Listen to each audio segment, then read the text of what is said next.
ตัวไหนเนี่ยในเรื่องละช่วงตอนเช้าดารีดเลยไม่ใช่เนี่ยไม่ใช่กับซีละถ้าช่วงอากาศไม่มี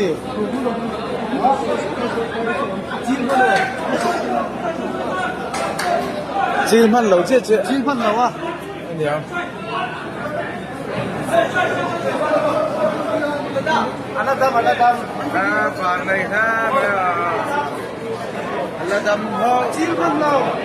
ลาไปดิฟังเลยนะ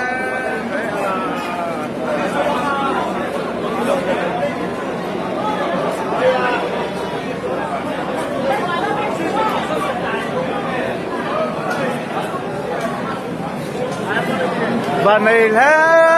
ไหมhormat ya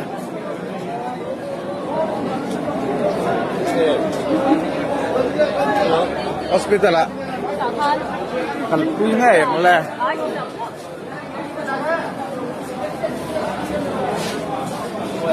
so muda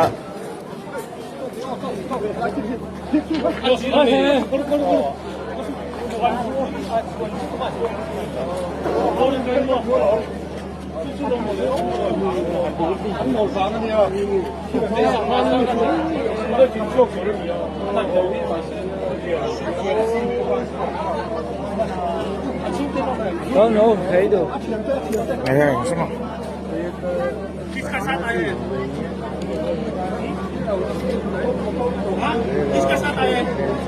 हाँ? अकेला?